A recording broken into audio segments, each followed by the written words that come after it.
15 साल से बांग्लादेश की सत्ता पर काबिज शेख हसीना को सिर्फ 45 मिनट के अल्टीमेटम पर देश छोड़ना पड़ा। फिलहाल भारत में उन्हें सुरक्षित स्थान पर रखा गया है। वहीं हालात को देखते हुए बिहार में सुरक्षा सख्त कर दी गई है, क्योंकि बिहार की सीमा बंगाल से लग रही है। बंगाल बांग्लादेश का पड़ोसी है। उधर इसी साल जनवरी में चुनाव जीतने वाली शेख हसीना के खिलाफ आक्रोश क्यों भड़का, देखिए ये रिपोर्ट। सड़कों पर हंगामा, पथराव और आगजनी की ये तस्वीरें पड़ोसी देश बांग्लादेश की है। छात्रों के आंदोलन से माहौल इस कदर बिगड़ा कि प्रधानमंत्री शेख हसीना को न सिर्फ इस्तीफा देना पड़ा बल्कि देश भी छोड़ना पड़ा। ये विवाद शुरू हुआ सिविल कोटा प्रणाली में सुधार की मांग को लेकर छात्रों के प्रदर्शन से। छात्रों को बल तब मिला जब सेना प्रमुख ने प्रदर्शन से निपटने के सरकारी तरीके की आलोचना की। सेना प्रमुख के इस समर्थन वाले रुख से अशांति और बढ़ गई। पड़ोसी देश की स्थिति पर विदेश मंत्री ने संसद में बयान दिया। The situation in Bangladesh, sir, is still evolving. The Army Chief, General Waqar-uz-Zaman, addressed the nation on 5th August. He spoke about assuming responsibility and constituting an interim government. We are in close and continuous touch with the Indian community in Bangladesh through our diplomatic missions. There are an estimated 19,000 Indian nationals there, of which about 9,000 are students. आरक्षण के विरोध में फैली हिंसा और शेख हसीना के इस्तीफे के बीच 5 अगस्त को एक ही दिन में 135 लोगों की मौत हो गई। उपद्रवियों ने अस्पताल, होटल और सड़कों पर आगजनी की। कई जिलों में आवामी लीग के नेताओं की हत्या कर दी गई। हिंसा के बाद पूरे देश में अराजकता और अशांति का माहौल है। बांग्लादेश से भारत की सीमा करीब 4000 किलोमीटर लगती है, जिसकी पूरी तरह बाड़बंदी नहीं हुई है। जब बांग्लादेश में हालात बिगड़े तब सर्वदलीय बैठक हुई और विदेश मंत्री ने पूरी स्थिति की जानकारी दी। सभी दलों ने सरकार को पूरा समर्थन दिया। बांग्लादेश में तख्ता पलट के बाद बिहार में भी सतर्कता बढ़ा दी गई है। मुख्यमंत्री नीतीश कुमार हर घटना पर नजर बनाए हुए हैं। बिहार में पुलिस अलर्ट पर है। बांग्लादेश में जो घटना घटी है वो स्वाभाविक रूप से, चूंकि वो भारत का पड़ोसी देश है और हमारे बगल में जिस तरह की घटना घटी है, ये हम लोग सब इसके प्रति सजग हैं।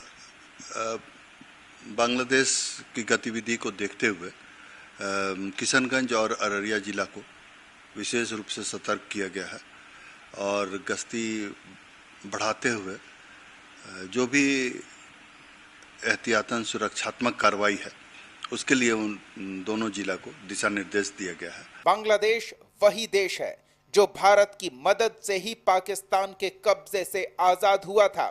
49 साल पहले भारतीय सेना के सामने पाकिस्तान ने सरेंडर किया था। दुनिया के नक्शे पर एक नए देश का उदय हुआ था और शेख मुजीबुर रहमान प्रधानमंत्री बने थे। उसी बांग्लादेश में अब शेख मुजीबुर की बेटी शेख हसीना का तख्ता पलट हुआ है और उन्हें देश छोड़ना पड़ा। आगे क्या होता है, इस पर भारत के साथ दुनिया भर की नजर टिकी है। ब्यूरो रिपोर्ट, कशिश न्यूज। और न्यूज रूम से सहयोगी राजीव रंजन इस वक्त हमारे साथ जुड़ गए हैं। राजीव, देखिए, बांग्लादेश में हो रही हिंसा के बाद भारत में प्रधानमंत्री नरेंद्र मोदी भी अलर्ट पे है। लगातार मॉनिटरिंग की जा रही है, बैठक की जा रही है। बिहार की अगर हम बात करें तो सीएम नीतीश कुमार ने भी पुलिस प्रशासन को अलर्ट होने के लिए कहा है और स्थिति को नियंत्रण में कैसे किया जाए इसे लेकर लगातार मीटिंग की जा रही है, हालात पर चर्चा की जा रही है। क्या तैयारी है बिहार में, अगर हम सुरक्षा के दृष्टिकोण से बात करें तो?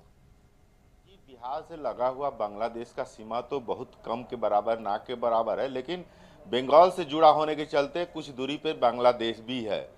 तो किशनगंज का एरिया हो या फिर अररिया जिला का एरिया हो, 2 जिले ऐसे हैं कि जो सेंसिटिव हैं। बांग्लादेश से लोग भाग रहे हैं, तो इन जिलों में आते हैं। किशनगंज में हमेशा से ये विवाद रहा है कि बांग्लादेशी आकर के यहाँ ज़मीन जायदाद खरीदते हैं और यहीं बस जा रहे हैं।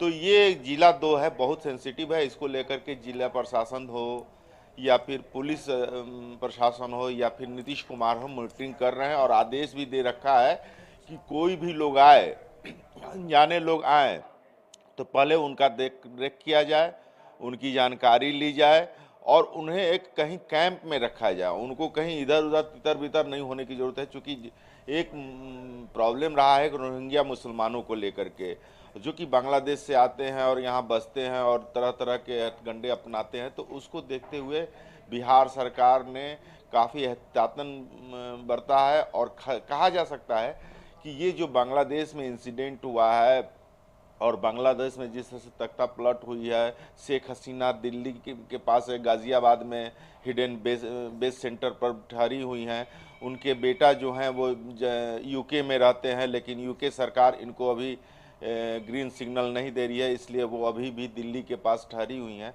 तो ये पूरा मामला, हालांकि केंद्र सरकार इस पर ज़्यादा गंभीरता से है, उसने सर्वदलीय बैठक भी कल बुलाई थी, सभी से चर्चा हुई थी, सभी को बताया गया था और किन किन हालातों से हम लोग जूझ सकते हैं उसको लेकर के बात हुई थी। तो सभी दल के नेताओं ने सहयोग करने की बात कही थी।